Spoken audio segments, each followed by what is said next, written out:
Bienvenidos a nuestro canal de noticias exclusivas. Hoy, nos sumergimos en un escándalo de proporciones milmillonarias, una red que trasciende fronteras y nos revela las impactantes conexiones entre poderosos personajes españoles y el petróleo venezolano. Se trata de un entramado que pone al descubierto un universo de secretos, maniobras financieras y jugadas políticas de un calibre pocas veces visto. Prepárense para adentrarse en un juego de poder en el que cada movimiento tiene un precio, y ese precio es incalculable. Si estás en contra de Pedro Sánchez y quieres una España libre y grande, dale a me gusta, suscríbete a nuestro canal, activa la campanita y deja tu comentario. No te pierdas ni un segundo de esta historia que expone lo que nadie se atreve a contar. A mediados de octubre, la Unidad Central Operativa de la Guardia Civil destapó una trama de hidrocarburos que se extendía desde Venezuela hasta España, revelando una operación compleja y bien estructurada de importación ilegal de crudo venezolano, conocido como Merey. Este petróleo, con su alta concentración de azufre y densidad, no cumple los estándares de la Unión Europea, lo cual plantea un desafío al momento de su importación. Sin embargo, donde otros verían un obstáculo, esta red de influencias y dinero vio una oportunidad, una maquinaria ilícita que evitaba las sanciones internacionales con habilidad y sigilo. En el centro de esta trama se encuentran nombres que ya empiezan a resonar en las altas esferas del poder: Víctor de Aldama, el empresario de las 1000 caras, Koldo García, el estratega infalible, y el exministro José Luis Ábalos, quien parece tener más secretos de los que jamás dejó entrever. Juntos, estos personajes tejieron un plan tan intrincado como ambicioso, que les permitiría obtener beneficios inconmensurables mientras burlaban las restricciones de Estados Unidos y la Unión Europea sobre el petróleo venezolano. El petróleo era refinado en República Dominicana antes de llegar a España, en una especie de tránsito clandestino que eludía la vista de las autoridades europeas. Pero esta no era solo una operación de contrabando. Según informantes cercanos a la investigación, el proyecto inicial contemplaba la construcción de una refinería en Tenerife, una infraestructura que permitiría procesar el crudo venezolano directamente en suelo español. Este plan tan ambicioso llevó a Aldama, García y otros socios a reunirse con el entonces presidente de Canarias, Ángel Víctor Torres, en un encuentro en el que, según testigos, se hablaron de grandes inversiones y enormes beneficios. Lo que en un principio parecía solo un proyecto de expansión comercial rápidamente se tornó en un negocio opaco. La reunión con el presidente canario fue confirmada ante notario por uno de los socios de Aldama, un detalle que ahora cobra relevancia ante la posibilidad de que estos documentos sean presentados como evidencia en una investigación que ya ha captado la atención de jueces y fiscales en España. La pregunta que todos se hacen es: ¿hasta qué punto estaban dispuestos estos hombres a llegar para materializar su sueño de una refinería en Canarias? Pero cuando el proyecto de la refinería en Tenerife comenzó a desmoronarse, Aldama y sus socios encontraron un nuevo refugio en República Dominicana. Este país no solo les proporcionaba una vía para refinar el petróleo, sino también un escudo fiscal, ya que allí podían ocultar las identidades de los accionistas detrás de una red de sociedades al portador. Estas compañías, con nombres tan inofensivos como Proez Encontrada Lda. y Agarrobio Unipesoal, no eran sino fachadas, pantallas que ocultaban un flujo de capitales tan vasto que se necesitaban múltiples cuentas y países para manejarlo. Los investigadores han identificado operaciones en Portugal, Luxemburgo, Colombia, Singapur, Guinea Ecuatorial y hasta China. Cada país, cada cuenta bancaria, cada empresa pantalla conforma una pieza de este rompecabezas financiero que ahora la Guardia Civil intenta desenmarañar. Las cuentas en Portugal, particularmente en Elvas, sirvieron como centro de operaciones, donde Aldama y sus cómplices establecieron varias empresas ficticias. Según se informa, este entramado tenía como propósito evadir el pago de impuestos, al mismo tiempo, desviar fondos por millones de euros. El esquema alcanzó tal magnitud que incluso las autoridades portuguesas, a solicitud de la Hacienda española, han comenzado a intercambiar información para rastrear cada movimiento financiero que pudiera desenmascarar el alcance real de esta red. Las cantidades de dinero que movían resultan casi inconcebibles: miles de millones de euros que pasaban de una cuenta a otra, desde bancos en Portugal hasta firmas en Luxemburgo, siempre dejando tras de sí una estela de secretismo y sospecha. Entre los detalles más sorprendentes de esta historia destaca un telegrama enviado a la casa de José Luis Ábalos, destinado a su hijo, Víctor Ábalos Aguado. El contenido de ese mensaje, obtenido en exclusiva por este canal, revela la urgencia con la que operaban los implicados en esta red. Asunto: petróleo venezolano para cliente de China. Me urge contactar con usted hoy sin falta. ¿Quién estaba tan desesperado por contactar al hijo del exministro y qué papel jugaba en la red? Fuentes cercanas indican que el telegrama fue enviado por un empresario de Tenerife, quien buscaba aprovechar la influencia de Ábalos para establecer conexiones con PDVSA, Petróleos de Venezuela S.A., y facilitar la compra de petróleo Merey. Lo interesante es que este mensaje llegó poco antes de que se realizara la mayor compra de petróleo venezolano en España en los últimos 20 años, incrementando un 380% el volumen de crudo importado desde Venezuela.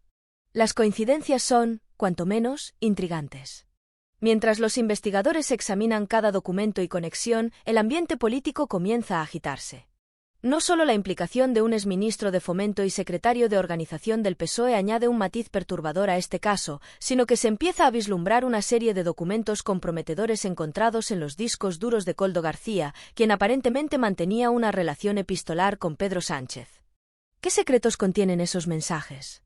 ¿Es posible que en las comunicaciones se revelen detalles comprometedores de cómo operaba realmente esta red?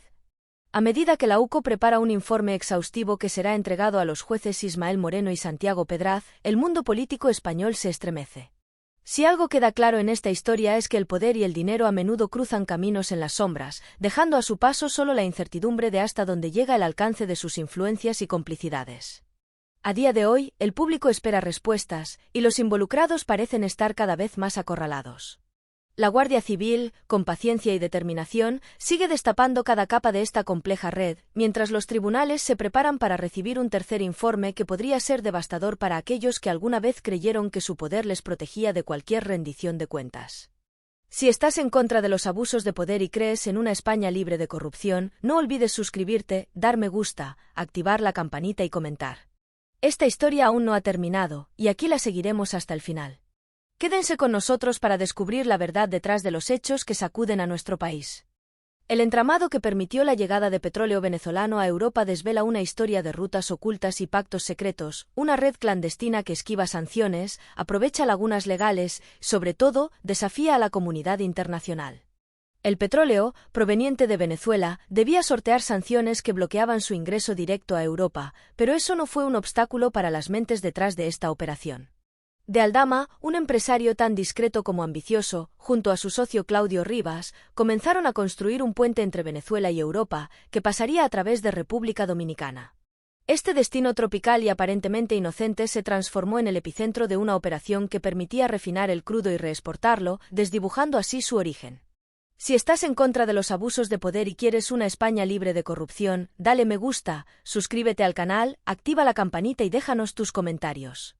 Aquí seguimos cada detalle, cada movimiento oculto. No te pierdas ni un solo segundo de esta historia que destapa los secretos mejor guardados del poder. República Dominicana no era solo un país de paso, era el lugar donde se camuflaban los rastros y se refinaba el crudo pesado de Venezuela, adaptándolo a los estándares de calidad que exigía la Unión Europea. El petróleo Merey, con su alto contenido de azufre y densidad, no podía ingresar a Europa sin un proceso que lo hiciera más ligero y menos contaminante. Este paso de refinación no solo borraba huellas, sino que convertía al país caribeño en una pieza clave de la operación, una puerta trasera que permitía que el crudo entrara en suelo europeo sin despertar sospechas. Pero el plan original iba aún más lejos. Aldama y sus socios, con una visión ambiciosa y arriesgada, imaginaron construir una refinería en Tenerife, una infraestructura que les permitiría procesar el petróleo en territorio español y ahorrarse el desvío por República Dominicana. En 2022, una reunión entre Víctor de Aldama, Claudio Rivas y Koldo García con el entonces presidente de Canarias, Ángel Víctor Torres, fue el punto de partida para explorar esta posibilidad. El encuentro, según revelaciones de un socio cercano a Aldama, fue confirmado ante notario, sellando así la voluntad de estos hombres de avanzar en un proyecto de gran envergadura. La refinería en Tenerife, sin embargo, se desvaneció rápidamente. Los permisos, las trabas burocráticas y el riesgo de exponer la operación fueron demasiado, y la idea quedó archivada, dejando el camino libre para que República Dominicana tomara el papel de centro de refinación. Pero la verdadera clave del entramado no residía solo en el crudo refinado. La red desplegada por Aldama y Rivas tenía un objetivo más ambicioso y oscuro: establecer una compleja estructura financiera que les permitiera mover miles de millones sin dejar rastro. Fue entonces cuando surgió la idea de crear una red de sociedades al portador, compañías ficticias que servían para ocultar a los verdaderos dueños de la operación. Los nombres de estas empresas, Proez Encontrada LDA, Agarrobio Unipesoal, Cubo Flamejante, eran simples fachadas, entidades sin actividad real que camuflaban el flujo de capitales y protegían las identidades de los implicados. A través de estas sociedades al portador, que no exigían registros de propiedad detallados, Aldama y Rivas podían mover grandes sumas de dinero desde una cuenta a otra, ocultando el origen y el destino de los fondos. Los paraísos fiscales se convertían en refugios seguros, y el dinero pasaba por bancos en Portugal y Luxemburgo antes de ser depositado en cuentas en otros países, incluyendo Guinea Ecuatorial, Colombia y hasta China. Cada transacción era un paso más en este juego de sombras, y cada movimiento reforzaba la red de complicidades que sostenía la operación. A medida que el negocio crecía, República Dominicana adquiría otro rol fundamental. Más allá de ser el centro de refinación, el país se transformaba en una especie de caja fuerte para la trama, permitiendo la creación de sociedades pantalla que facilitaban la evasión de impuestos y el desvío de fondos. Estas empresas, muchas de ellas sin actividad real, permitían a los involucrados evitar que sus nombres aparecieran en registros oficiales. En las sombras, el dinero cambiaba de manos, los activos aumentaban y los verdaderos propietarios permanecían invisibles. Mientras la red se consolidaba, las conexiones políticas de los implicados eran cada vez más evidentes. Para 2023, las autoridades de Portugal ya estaban colaborando con la Hacienda española en una investigación que revelaría la magnitud de las operaciones de Aldama y Rivas. 3 cuentas bancarias y 7 sociedades pantalla vinculadas a la trama aparecían en los registros de Portugal, desatando la alarma entre las autoridades fiscales. Este intercambio de información entre los dos países permitía desentrañar parte de la red de contactos y sociedades con las que los implicados operaban. En cada transacción, en cada movimiento de dinero, Aldama y Rivas lograban burlar las leyes y eludir el pago de impuestos.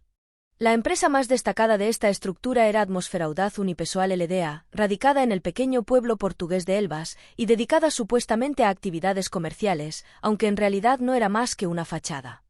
Le seguían otras 6 compañías ficticias, registradas en localidades donde el nombre de Aldama era desconocido y donde sus verdaderas intenciones permanecían ocultas. A través de estas sociedades, los implicados no solo evadían impuestos, sino que además canalizaban el dinero proveniente del petróleo hacia cuentas en el extranjero, ampliando así su red de influencias y poder. No obstante, las piezas clave de esta red de complicidades no solo operaban desde la sombra. Uno de los episodios más inquietantes de esta historia fue el envío de un telegrama a la residencia del hijo mayor de José Luis Ábalos, exministro de Fomento. En el mensaje, un empresario tinerfeño solicitaba contacto urgente con el joven, expresando la necesidad de coordinar la llegada de petróleo venezolano para un cliente chino. Este telegrama, breve pero revelador, destapaba la magnitud de la red y ponía de manifiesto el nivel de conexiones que Aldama y Rivas lograban mantener con personajes clave de la política española. El nombre de Ábalos resonaba nuevamente, pero esta vez en un contexto de operaciones turbias y relaciones peligrosas. El exministro, hasta entonces conocido por su carrera política y su papel en el gobierno, aparecía ahora vinculado a una red de contactos internacionales y un proyecto de importación de petróleo cuyo alcance apenas comenzaba a desvelarse. La conexión con Petrochina, la empresa petrolera china que había adquirido recientemente un cargamento de merey venezolano, no era casualidad, era la pieza que completaba el rompecabezas, revelando los vínculos entre España, China y Venezuela en una red de intercambio que parecía inquebrantable. Con la investigación de la UCO avanzando y las comisiones rogatorias emitidas a países como Portugal y Luxemburgo, la trama se va desenmarañando. Pero en cada nueva revelación surge una pregunta más profunda: ¿quiénes son los verdaderos beneficiarios de esta operación? ¿Qué figuras se ocultan tras los nombres de las empresas pantalla? Y, sobre todo, ¿qué otras conexiones de poder y dinero podrían salir a la luz si la investigación llega a su desenlace? Este entramado no solo deja al descubierto un flujo incontrolable de dinero y poder, sino también una estructura financiera tan sólida que parecía diseñada para resistir cualquier intento de desmantelamiento.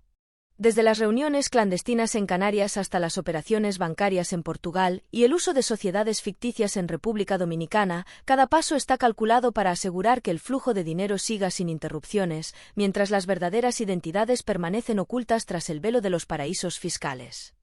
¿Qué tanto sabían realmente los involucrados? ¿Hasta dónde llegaban sus conexiones? Si quieres seguir cada detalle de esta impactante historia, dale me gusta, suscríbete, activa las notificaciones y déjanos tu opinión en los comentarios. Esta historia apenas comienza, y aquí la seguiremos hasta el final. No te pierdas lo que viene a continuación. El entramado que mueve los hilos de una red de hidrocarburos y finanzas opacas se extiende como una telaraña, atravesando fronteras y cruzando océanos. Lo que comenzó como una simple operación para importar petróleo venezolano terminó en una red de proporciones internacionales, involucrando a países como Portugal, Luxemburgo, Guinea Ecuatorial, Colombia, Singapur y hasta la lejana China. En cada país, una cuenta secreta, en cada cuenta, millones de euros que pasan de mano en mano sin dejar rastros aparentes. La maquinaria financiera y política detrás de esta operación es tan vasta y calculada que solo un observador minucioso podría seguir sus huellas. Pero las huellas están ahí, y una tras otra, van mostrando el rastro de quienes creen que el poder y el dinero les aseguran inmunidad. Si quieres una España libre y sin corrupción, dale a me gusta, suscríbete, activa la campanita y déjanos tus comentarios. Aquí desvelamos los secretos que otros quieren ocultar y seguimos cada detalle para ti. Desde República Dominicana, donde el petróleo venezolano era refinado antes de tomar su curso hacia Europa, la red se expandía hacia el viejo continente. Pero no de manera directa, claro está. Los involucrados en esta operación sabían que cada paso debía ser cuidadoso, cada conexión, discreta. No podían permitirse errores.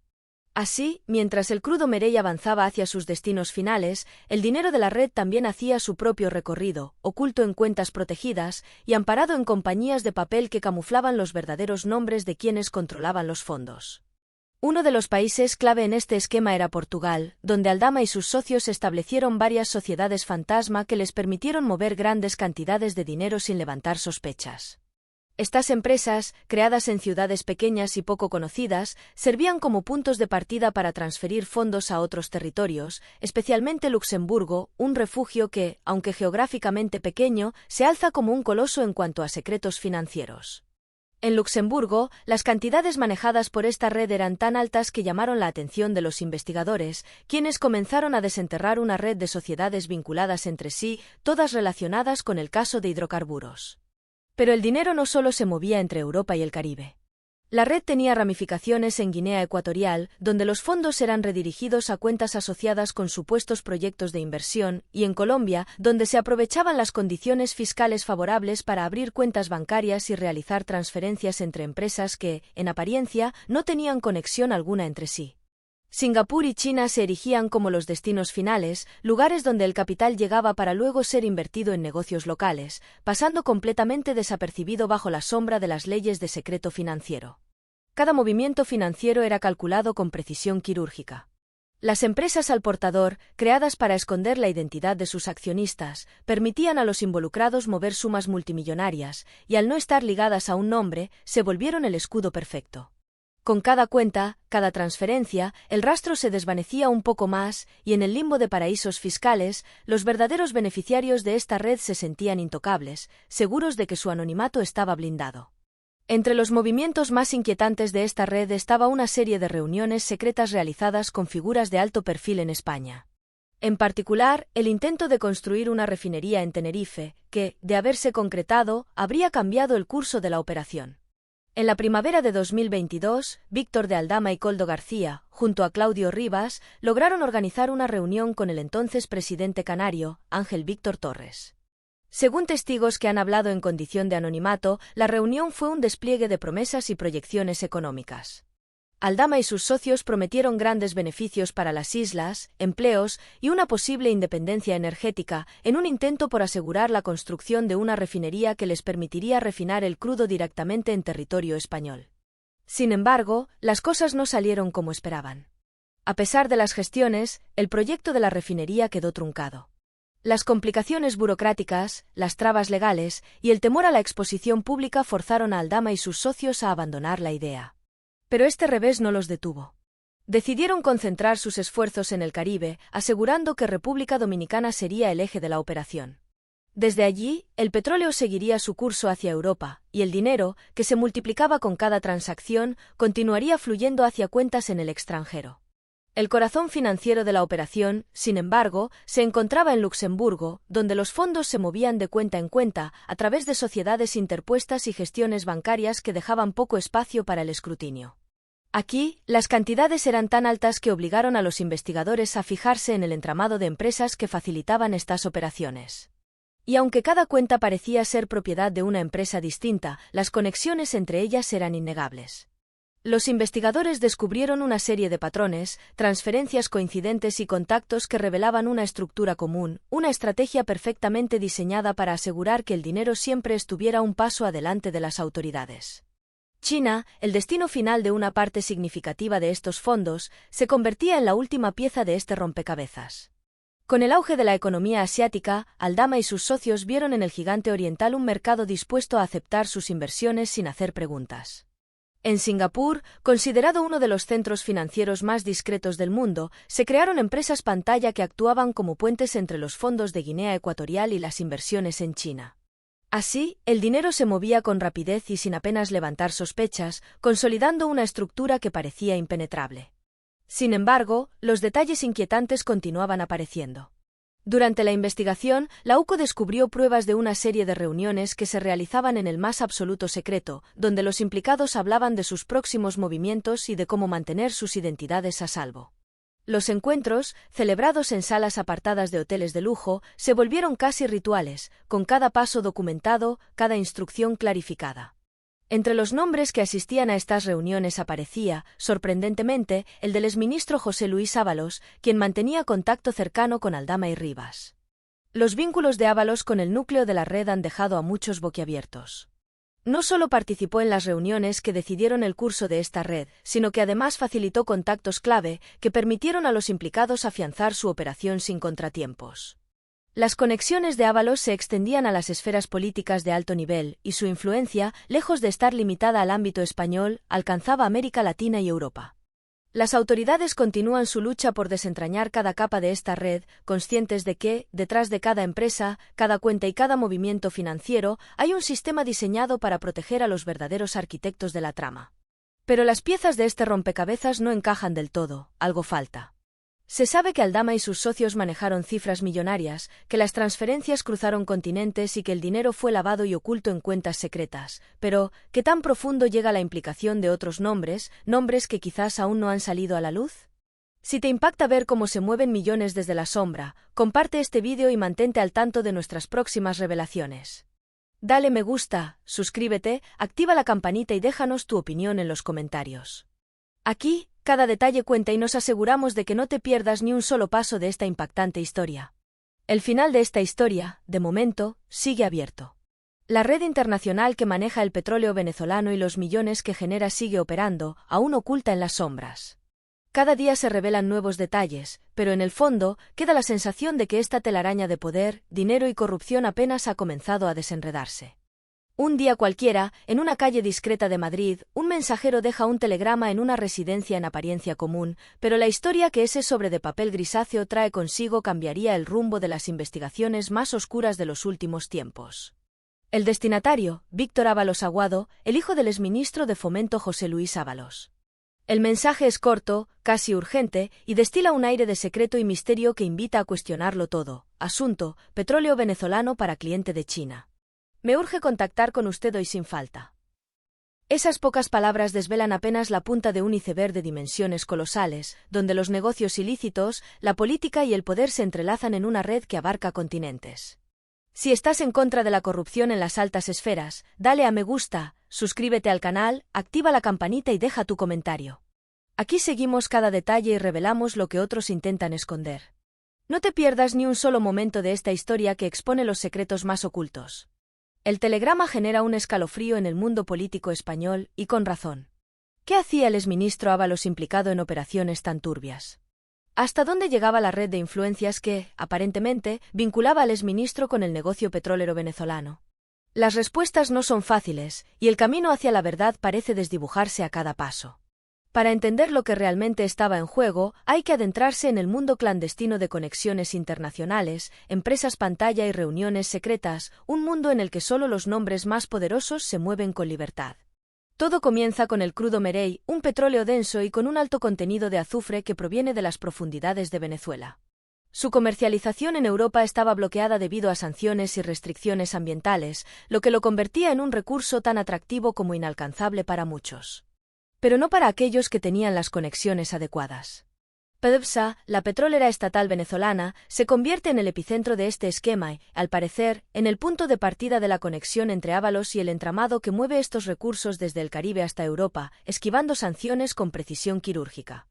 El interés de Ábalos en esta trama parece haber comenzado años atrás, cuando aún ocupaba un lugar destacado en el gobierno. Las reuniones que sostenía con empresarios de alto perfil y magnates petroleros eran un secreto a voces, pero nadie sospechaba que se tratara de algo tan serio. Fue destituido en circunstancias confusas y dejó su cargo con la misma discreción con la que siempre manejó sus conexiones. Sin embargo, el mensaje dirigido a su hijo sugiere que el exministro había encontrado en el negocio petrolero una vía para mantenerse activo y vinculado con actores internacionales, incluso después de haber abandonado la política pública. Las conexiones de Ábalos con China añaden una capa aún más oscura a esta historia. PDVSA había establecido una relación comercial con Petrochina, la empresa energética china que tenía interés en comprar el petróleo venezolano y distribuirlo en su país. Esta relación abría puertas y conexiones que el exministro, a través de su influencia y sus contactos, logró utilizar a su favor. De esta forma, Ábalos tejía su red de influencias como un tejedor experto, cruzando los hilos del poder y el comercio en un esquema que, desde la superficie, resultaba casi inofensivo, pero que ahora comenzaba a mostrar sus verdaderas dimensiones. La llegada de Ábalos a Dominicana en un vuelo privado, solo un mes después de su destitución, destapó las primeras señales de alarma. Se le vio acompañado de figuras de poder como Coldo García y Claudio Rivas, personajes que, en apariencia, no tendrían por qué mezclarse en su vida. Pero la realidad era otra, estos hombres representaban el vínculo directo con el negocio del petróleo. La razón de su visita no era una simple reunión de negocios, era la consolidación de un plan que venía fraguándose desde hacía tiempo y que ahora se convertía en la mayor apuesta de su carrera fuera del ámbito político. La relación epistolar que mantenía con personajes de alto rango era bien conocida por los investigadores, quienes descubrieron en discos duros incautados en la casa de Coldo García una serie de cartas y mensajes que sugerían un interés más que comercial en esta operación. En esos documentos se mencionaba a Ábalos en varias ocasiones, siempre en contextos que lo posicionaban como un facilitador de conexiones y un gestor de oportunidades. No solo se trataba de ayudar a mover petróleo, se trataba de establecer un canal de influencia y poder que trascendía su cargo oficial y le permitía seguir manejando los hilos, aunque desde las sombras. Los discos duros revelaban más detalles de esta conexión internacional. Cartas enviadas a socios en el Caribe, correos electrónicos cifrados con empresarios de China y mensajes que hablaban de próximas reuniones en Guinea Ecuatorial para tratar la apertura de cuentas en bancos internacionales. Todo estaba calculado y cada paso parecía estar diseñado para garantizar que el dinero fluyera sin interrupciones. En cada transacción, en cada reunión y en cada carta se tejía una red de influencias de la cual Ábalos parecía ser el eje central, siempre detrás de la cortina, siempre en el rol de facilitador. La figura de su hijo, Víctor Ábalos, añade otro matiz en esta historia de intrigas y secretos. En apariencia, un joven sin mayores aspiraciones en el ámbito público, pero que, bajo la guía de su padre, comienza a participar en estas operaciones. Se le asignan tareas de intermediación, como en el caso del telegrama, y su nombre figura en documentos de empresas pantalla creadas en Portugal y Luxemburgo. No es solo un peón en el esquema, es el heredero de una red de influencias que le garantiza el acceso a conexiones de alto nivel y lo posiciona como el próximo en una cadena de poder que parece imparable. Mientras tanto, el dinero continúa fluyendo. A través de cuentas en Portugal, el capital sigue su curso, moviéndose hacia Luxemburgo y de allí hacia Asia. Cada transacción parece un movimiento calculado, una jugada maestra de quienes dominan el tablero y que saben cómo mantenerse un paso adelante de las autoridades. Ábalos y sus socios utilizan cada recurso a su disposición, empresas pantalla, cuentas cifradas y las ventajas de los paraísos fiscales. Pero el telegrama es la primera grieta en su red de invisibilidad, un rastro tangible que ahora los investigadores pueden seguir. La implicación de Ábalos en esta trama va mucho más allá de un simple negocio, está vinculada a su capacidad de generar influencias, de conectar mundos que parecían distantes y de construir un imperio de poder que, aunque intangible, se erige como una fortaleza inquebrantable. Cada paso que dio, cada reunión que sostuvo y cada mensaje que envió parecen estar calculados para proteger su legado y asegurar que sus intereses se mantuvieran intactos, incluso cuando ya no ocupaba un cargo en el gobierno. A medida que esta historia se despliega, las preguntas no hacen más que acumularse. ¿Cuál es la verdadera dimensión de la red que Ábalos construyó? ¿Qué tan lejos estaba dispuesto a llegar para asegurarse de que su influencia continuara después de su vida política? ¿Hasta dónde están dispuestos los implicados a llegar para evitar que sus nombres aparezcan en los titulares de la prensa y en las investigaciones judiciales? El telegrama, aunque breve, abre una puerta hacia un mundo oscuro, uno en el que la política y el poder se entrelazan en una danza que pocos se atreven a ver de cerca. Comparte esta noticia si estás cansado de los abusos de poder. Dale a me gusta, suscríbete y activa la campanita para que no te pierdas ni un solo detalle de esta historia. La conexión con Ábalos solo acaba de empezar, prepárate para lo que sigue. La investigación sigue su curso, y aunque muchos detalles aún están por desvelarse, lo que ya se sabe es suficiente para sacudir los cimientos de quienes alguna vez creyeron que el poder era su escudo. El telegrama es el inicio, el primer paso de una revelación que podría poner al descubierto uno de los entramados de corrupción más complejos de las últimas décadas. Pero la pregunta permanece, ¿será suficiente para desmantelar una red tan bien construida? El reciente informe de la Unidad Central Operativa, UCO, es un documento explosivo que marca un antes y un después en la investigación sobre la red internacional de hidrocarburos y las conexiones ocultas de poder. Tras meses de trabajo incansable, la Guardia Civil ha expuesto la magnitud de un fraude que va mucho más allá de un simple caso de contrabando. La investigación ha llevado a los agentes a descubrir conexiones profundas, vínculos insospechados y una red de influencias que alcanza hasta las esferas más altas del poder político. Los detalles, filtrados a cuentagotas, han caído como balas en un ambiente político ya de por sí enrarecido. Se han abierto puertas que revelan secretos que nadie imaginaba, y los jueces se encuentran ante una verdad inquietante que podría cambiar el curso de la política en España. Si crees que España merece transparencia y estás en contra de los abusos de poder, dale a me gusta, suscríbete al canal, activa la campanita y deja tu comentario. Aquí estamos para descubrir la verdad y revelarte lo que otros intentan ocultar. No te pierdas ni un solo detalle de esta historia que desenmascara el oscuro entramado del poder. El punto de inflexión en la investigación llegó con la incautación de varios discos duros en la residencia de Koldo García. Estos discos contienen un cúmulo de información sensible que revela detalles ocultos, comunicaciones confidenciales, sobre todo, una serie de correos y documentos personales que atestiguan el alcance de la red.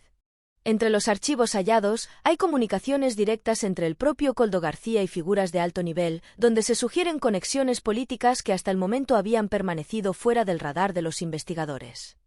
En el núcleo de esta red de contactos, emerge el nombre de José Luis Ábalos, el exministro que parecía tener un papel más profundo en la trama de lo que nunca se había sospechado. Los documentos incautados no solo revelan detalles operativos, sino que trazan una línea de influencia que parece llegar hasta el mismísimo presidente del gobierno, Pedro Sánchez. Las comunicaciones entre Ábalos y García incluyen menciones que insinúan una relación epistolar directa con Sánchez, una relación que hasta ahora había permanecido en las sombras. ¿Qué papel jugaba el presidente en este entramado? ¿Cuánto sabía de las operaciones que llevaban a cabo su exministro y sus socios en el Caribe y en Europa? Cada correo, cada mensaje es una pieza de un rompecabezas que apunta a una verdad que ha permanecido oculta a los ojos del público. La red de contactos es extensa y se despliega como una compleja telaraña que conecta a personajes en todos los niveles del poder político y económico. El informe detalla cómo la influencia de esta red iba mucho más allá de los simples negocios petroleros.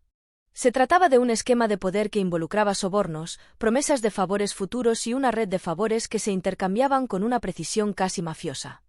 Los registros de los discos duros muestran reuniones secretas celebradas en hoteles de lujo y discretos restaurantes, donde figuras de alto perfil discutían no solo el movimiento de capitales, sino cómo mantener el control de los negocios a toda costa.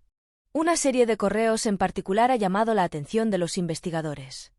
En ellos, Ábalos discute con sus socios cómo sortear los controles de la Unión Europea y cómo asegurar que las sanciones impuestas a Venezuela no afectaran el flujo de petróleo que llegaba a Europa a través de República Dominicana.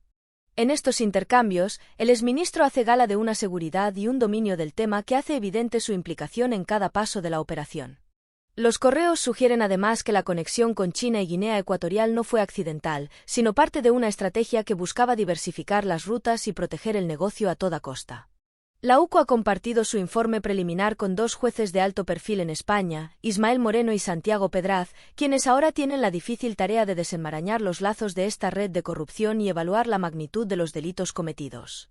Para los jueces, la tarea no es fácil, ya que los documentos muestran cómo los implicados en la trama tomaban medidas extraordinarias para asegurar que sus operaciones pasaran desapercibidas.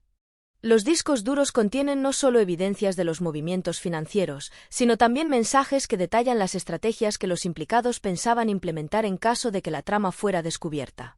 Los correos sugieren que el propio Koldo García temía que las filtraciones pudieran exponer a sus socios y desmantelar el esquema, razón por la cual se extremaron las precauciones.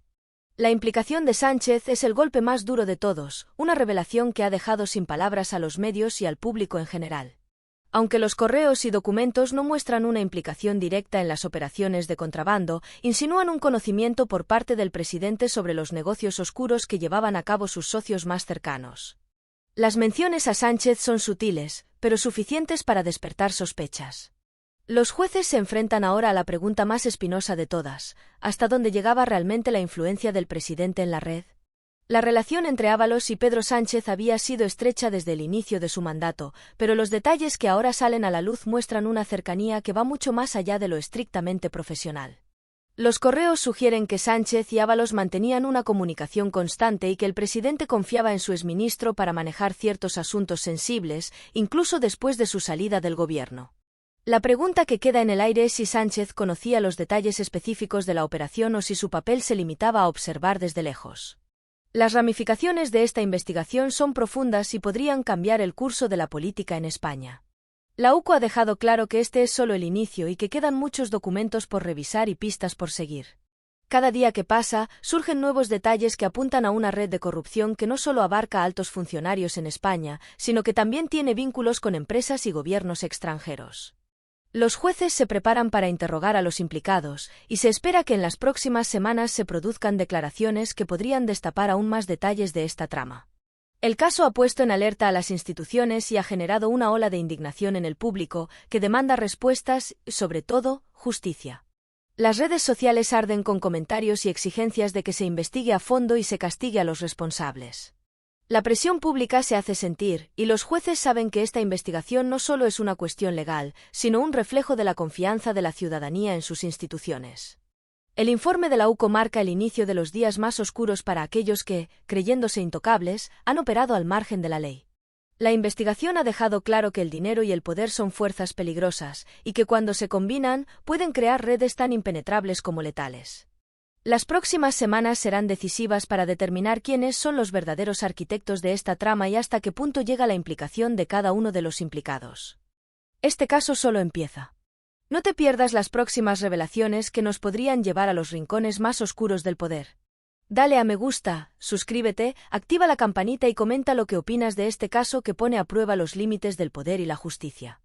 Aquí estaremos para contarte cada detalle.